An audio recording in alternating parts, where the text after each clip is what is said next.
E aí, pessoal, tudo bem? A gente está aqui para dar uma olhada na nova série de estudos da Editora Promessa. E o tema, olha, é daqueles.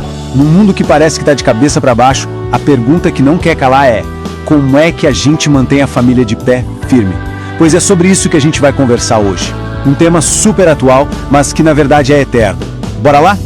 Ok, vamos começar já com essa frase do editor da série que uau, pesa, né? É quase um soco no estômago, pra ser sincero. Ele tá dizendo aqui que essa crise toda que a gente vê nos lares não é por acaso não, é um sinal dos tempos. Isso, de cara, já coloca o nosso estudo num patamar de urgência que, olha, não tem como ignorar.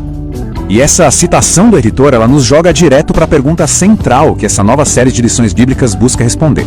E, gente, isso aqui não é uma pergunta filosófica, não é teoria, é a questão que bate na porta de cada lar, todos os dias, sem exceção. Mas a notícia boa é que existe uma resposta, existe um caminho para a gente seguir. E para construir qualquer coisa que seja para durar, a gente precisa fazer o quê? Voltar para a planta original, certo? Antes de sair tapando o buraco e consertando rachadura, a gente tem que entender como a estrutura foi pensada desde o início. E é exatamente essa a proposta da primeira parte desses estudos. Uma viagem de volta ao Éden, para a gente redescobrir o design perfeito de Deus para a família. E aqui estão os pilares, o alicerce dessa construção. As primeiras lições vão direto ao ponto, sem enrolação. A gente começa entendendo que a família foi a primeira instituição criada por Deus. Depois, a gente mergulha na aliança do casamento, na bênção da intimidade sexual dentro do casamento e até em como lidar com momentos difíceis, como as rupturas. E por fim, os papéis do marido e da esposa para ter um lar abençoado. É a base de tudo mesmo. Agora, se liga nesse conceito-chave. Uma só carne. Isso aqui não é só uma poesia, uma figura de linguagem, não. A expressão original, em hebraico, é basar ediad. Isso fala de uma união, uma união tão profunda, que duas vidas se tornam uma coisa só, uma unidade inseparável. É um lance de lealdade, de parceria total. E quando a gente entende isso de verdade, a nossa visão sobre o casamento muda, tipo, da água pro vinho. Beleza, então a gente firmou a base, entendeu o projeto original. Mas aí vem a pergunta, né? E na prática? A série de estudos não fica só na teoria, não. Ela nos joga direto nos desafios do mundo real, do nosso dia a dia. Como é que esses princípios que são eternos funcionam na nossa vida de hoje, no século XXI, toda conectada e complexa? E olha só se os temas não são a nossa cara, do nosso tempo. A gente vai falar sobre educar filhos para a glória de Deus, sobre a família na era digital, como não se perder, né? Sobre as famílias mosaicos, sabe? Aquelas que são formadas por recomeços e como viver isso com graça. E claro, como gerenciar conflitos com sabedoria e qual a relação entre a nossa igreja e a nossa família. Fala sério, são temas super urgentes e práticos. E essa tabela aqui, ela resume perfeitamente a tensão que a gente vive hoje.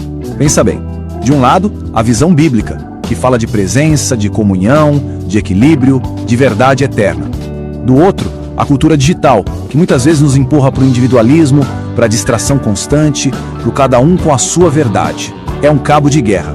E a lição 9 mergulha de cabeça nesse conflito, dando ferramentas para a gente não ser simplesmente engolido por essa cultura. Certo? Então a gente chega num ponto crucial. O objetivo de tudo isso não é só ter uma família que sobrevive, sabe? Que vai aguentando os trancos e barrancos, não. O chamado é muito maior. O lance é ter um lar com um propósito divino.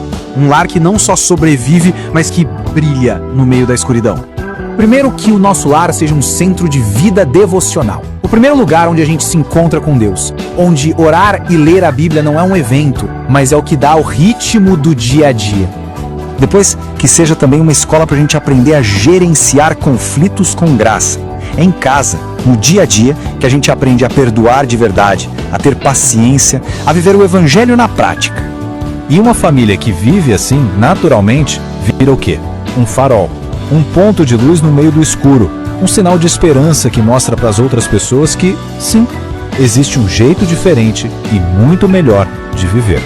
Porque no final das contas é isso, um lar firmado em Deus se torna um pedacinho do céu.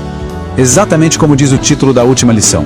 É uma pequena amostra, uma prévia do amor e da harmonia que um dia a gente vai viver na eternidade. Incrível, né? Dá até um ânimo novo. Mas aí, claro, vem a pergunta, beleza, como eu embarco nessa jornada? Como é que a gente traz tudo isso para dentro da nossa casa, para nossa igreja? O caminho é bem simples, mas é poderoso. Passo 1. Adquirir a sua revista. Você pode fazer isso no site da editora promessa.com.br ou procurar na sua igreja. Passo 2, estudar os temas em casa, durante a semana, sabe? Se preparar. E o passo 3, que é fundamental, participar da escola bíblica. É lá, na troca com os irmãos, na discussão em grupo, que a coisa toda ganha vida. É onde a mágica acontece. Então, fica aqui o nosso convite final. De coração, não vamos deixar essa oportunidade passar. É tempo de investir naquilo que a gente tem de mais precioso, nossas famílias. Fortalecer os nossos lares. E participar da escola bíblica todo sábado, na igreja local, é um passo prático, concreto nessa direção. É um tempo que pode transformar não só uma casa, mas uma comunidade inteira. Pensa só, se um lar pode mesmo ser um pedacinho do céu aqui na terra, que tal a gente começar a construir o nosso agora mesmo?